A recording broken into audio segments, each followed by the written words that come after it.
6월 24일 오늘의 말씀은 사도행전 25장 13절에서 27절입니다.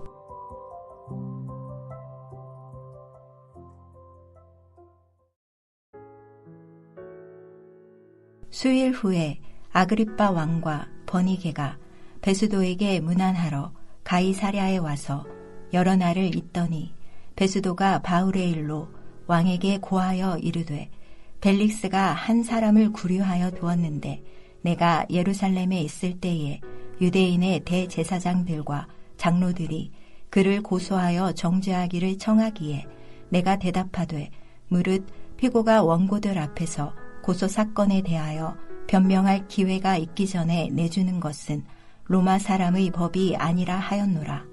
그러므로 그들이 나와 함께 여기 오매 내가 지체하지 아니하고 이튿날 재판 자리에 앉아 명하여 그 사람을 데려왔으나 원고들이 서서 내가 짐작하던 것 같은 악행의 혐의는 하나도 제시하지 아니하고 오직 자기들의 종교와 또는 예수라 하는 이가 죽은 것을 살아있다고 바울이 주장하는 그 일에 관한 문제로 고발하는 것뿐이라. 내가 이 일에 대하여 어떻게 심리하는지 몰라서 바울에게 묻되 예루살렘에 올라가서 이 일에 신문을 받으려느냐 한즉 바울은 황제의 판결을 받도록 자기를 지켜주기를 호소하므로 내가 그를 가이사에게 보내기까지 지켜두라 명하였노라 하니 아그리빠가 베수도에게 이르되 나도 이 사람의 말을 듣고자 하노라. 베수도가 이르되 내일 들으시리이다 하더라. 이튿날 아그리빠와 버니게가 크게 위엄을 갖추고 와서 천부장들과 시중의 높은 사람들과 함께 접견 장소에 들어오고 베수도의 명으로 바울을 데려오니 베수도가 말하되 아그리빠 왕과 여기 같이 있는 여러분이여 당신들이 보는 이 사람은 유대의 모든 무리가 크게 외치되 살려두지 못할 사람이라고 하여 예루살렘에서와 여기서도 내게 청언하였으나 내가 살피건대 죽일 죄를 범한 일이 없더이다. 그러나 그가 황제에게 상소한 고로 보내기로 결정하였나이다. 그에 대하여 황제께 확실한 사실을 아뢰을 것이 없으므로 신문한 후 상소할 자료가 있을까 하여 당신들 앞 특히 아그리빠 왕 당신 앞에 그를 내세웠나이다. 그 죄목도 밝히지 아니하고 죄수를 보내는 것이 무리한 일인 줄 아나이다 하였더라. 안녕하세요. 6월 24일 월요일 말씀 묵상 함께 하겠습니다. 오늘 묵상 본문은 바울이 로마로 가기 전에 유대의 분봉왕이었던 헤롯 아그리빠 2세를 만나는 이야기입니다. 분봉왕이란 팔레스타인을 세 지역으로 나누고 각 지역을 관리하는 왕이라는 의미에서 붙여진 이름입니다. 로마가 이스라엘을 빼앗고 헤롯 대왕이 죽자 3명의 아들이 세 지역의 분봉왕이 되었습니다. 유대 지역의 분봉왕인 헤롯 아그리빠 2세는 헤롯 대왕의 손자입니다. 사도행전 23장부터 총독이 등장합니다. 오늘 묵상 본문에도 총독 베스도가 나오지요. 분봉왕이 있는데 총독까지 있는 이유는 무엇일까요? 그리고 왕과 총독의 역할은 무엇일까요? 이 당시 이스라엘은 로마의 식민지였다는 것을 잘 알 것입니다. 앞서 이야기했듯 로마는 이스라엘 지역을 분할하여 통치하였습니다. 헤롯의 아들들이 분할된 땅의 왕으로 임명받습니다. 그래서 분봉왕이라고 부르는 것이죠. 오늘 본문에 나오는 아그리빠는 헤롯 대왕의 손자로 헤롯 아그리빠 2세입니다. 로마가 분봉왕으로 헤롯 가문의 사람을 세우는 것은 유대인들과 좋은 관계를 맺기 위한 전략이었습니다. 헤롯 가문은 유대인을 대표하는 상징성을 가지고 있었기 때문에 로마 입장에서도 헤롯 가문에서 분봉왕을 맡는 것이 유대인들을 단속하는 데 수월했을 것입니다. 또한 로마는 유대인 분봉왕과 더불어 행정적인 집행을 총괄하는 총독을 따로 세웠습니다. 분봉왕은 왕이었지만 사실상 꼭두각시였고 실제적인 정치는 총독이 맡았을 것입니다. 총독은 로마의 지도를 받아 식민지를 문제없이 관리하는 역할을 맡습니다. 그래서 유대 지역에 분봉왕과 총독이 함께 존재하는 것입니다. 사도행전 25장은 베스도가 새로 유대 총독에 임명되는 이야기입니다. 베스도는 새로 총독이 되어 유대 지역의 안정을 책임져야 했습니다. 그런데 바울과 관련된 유대인 소동이 멈추지 않고 계속되고 있었습니다. 베스도에게 골치 아픈 일이었지요. 앞선 총독 벨릭스가 그러했듯이 유대인의 눈치를 봐야 했기에 유대인들이 고소하는 내용을 듣고 반응해야 했습니다. 그런데 고소 내용을 듣고 바울의 해명을 들으니 바울을 처벌할 죄목을 찾을 수가 없었습니다. 더군다나 바울은 로마 시민권자였기에 유대인의 요구에 따라 로마 시민을 처벌하면 로마에 문제가 될 수도 있었습니다. 고소하는 유대인들과 바울 사이에서 총독 베스도는 골치가 아팠습니다. 베스도에게 다행인 것은 바울이 가이사에게 상소를 하였기에 로마에 가서 재판받도록 할 수 있었다는 것입니다. 바울을 로마로 보내 가이사의 법정에서 재판받도록 하는 것은 베스도가 어려운 상황에서 빠져나올 수 있는 해결책이었습니다.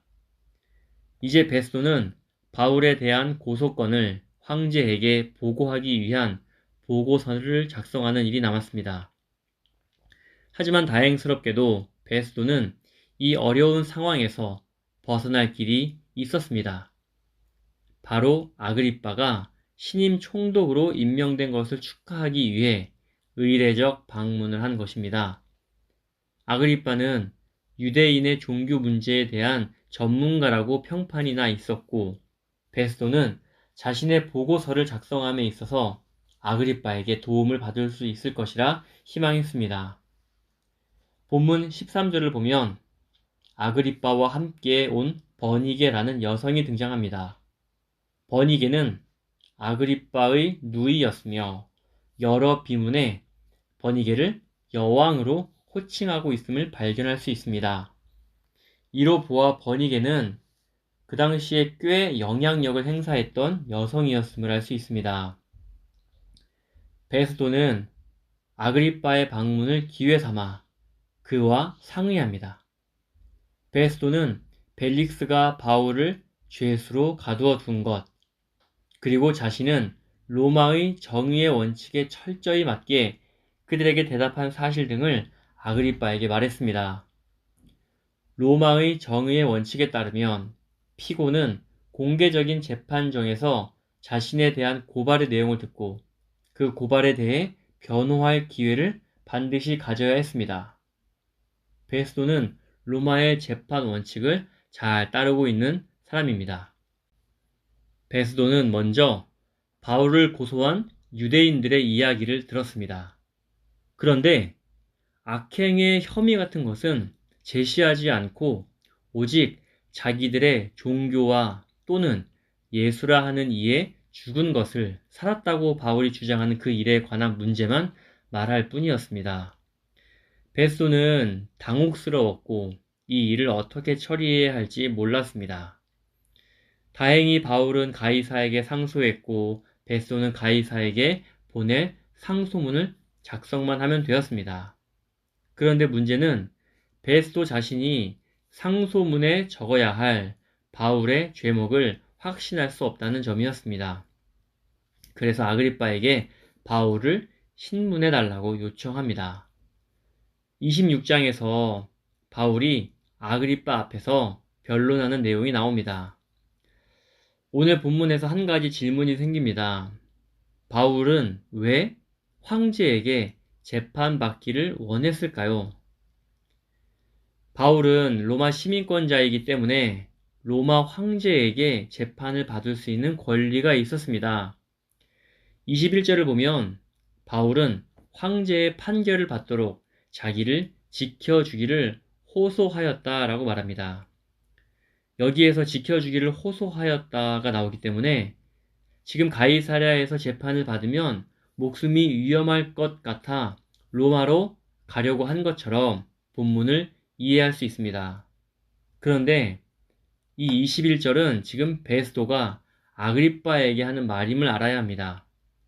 베스도는 자신을 적대적인 유대인들에게서 바울을 보호하는 모습으로 묘사하고 있습니다.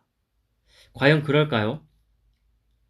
사도행전 25장 10절부터 11절을 보면 실제로 바울이 베스도에게 말하는 장면이 나옵니다. 여기를 보면 바울은 자신을 위험에서 지켜달라고 말하지 않습니다. 살기 위해 황제의 재판을 받게 해달라고 말하지 않습니다. 바울이 로마로 가서 황제의 재판을 받게 해달라고 요청한 것은 사도행전 23장 11절에서 근거를 찾을 수 있습니다. 바울이 공회 앞에서 증언을 마친 그날 밤, 주님께서 바울에게 나타나 말씀하십니다. 담대하라, 내가 예루살렘에서 나의 일을 증언한 것 같이 로마에서도 증언하여야 하리라.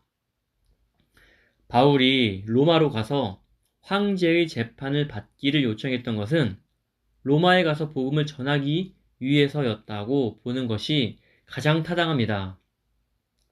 바울은 자신을 위협하는 사람들이 많은 예루살렘으로 돌아온 것도 명절에 모인 많은 사람들에게 그리스도의 복음을 전하기 위해서였습니다. 로마는 어떨까요? 로마는 제국의 심장부였습니다. 바울은 거대 제국의 중심에 복음의 씨를 뿌리기 위해 로마로 가기를 원했습니다. 주님께서 바울에게 나타나 말씀하신 것이 분명히 영향을 미쳤을 것입니다. 오늘 우리는 베스도가 아그리빠에게 자문을 구하는 본문을 살펴보았습니다. 오늘 본문에서 적용점을 찾기가 조금 어렵습니다. 저는 개인적으로 본문을 연구하면서 느낀 점이 있습니다. 그것은 총독 베스도가 총독의 역할을 하기 참 힘들었겠다는 것입니다. 관할 지역을 평화롭게 유지해야 하는데 유대인들의 고소로 인해 재판을 해야 하고 자신이 잘 알지 못하는 종교적인 영역이었기에 판단할 능력이 없었습니다. 베스도 개인적인 판단은 바울이 사형당할 만한 죄가 없다는 것이었습니다. 그는 분명히 그렇게 생각했습니다. 그럼에도 불구하고 유대인들이 저렇게 시위를 하고 있으니 바울을 무죄로 풀어주지 못한 것입니다. 그가 했던 행동은 결국 아그리빠에게 도움을 요청하는 것이었지요. 오늘 우리는 짧은 시간에 참 많은 것을 판단하면서 살아야 합니다.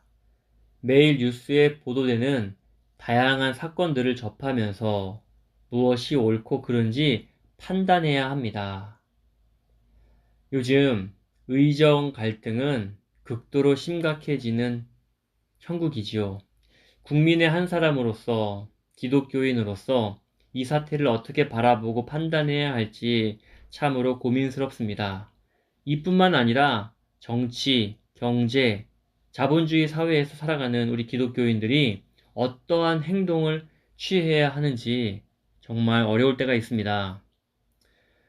우리는 어떻게 해야 할까요? 하나님께서 원하시는 방법은 무엇일까? 하나님이시라면 무엇을 요구하실까? 먼저 그의 나라와 그의 의를 구하는 수밖에 없습니다. 오늘 내가 무슨 말을 하고 어떤 행동을 취하든 그 근거를 하나님께로부터 찾는 연습을 했으면 좋겠습니다.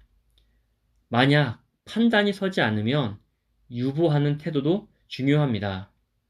베스도는 자신이 어떤 태도를 취해야 할지 알지 못했기 때문에 주저합니다. 그래서 결국 아그리빠에게 도움을 요청한 것이지요.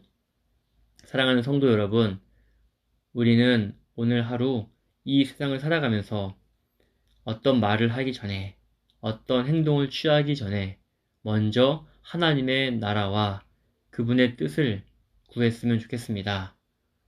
이렇게 하나님께 구하고 찾는 하루 되길 진심으로 소원합니다.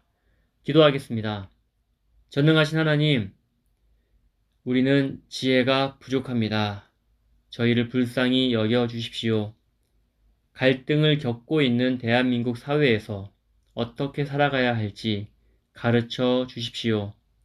주님의 도를 가르쳐 주시고 주님을 의지하게 하시고 부끄러운 행동으로 하나님의 이름을 가리지 않게 하옵소서.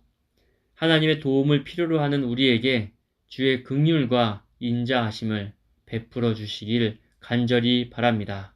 예수님의 이름으로 기도드립니다. 아멘.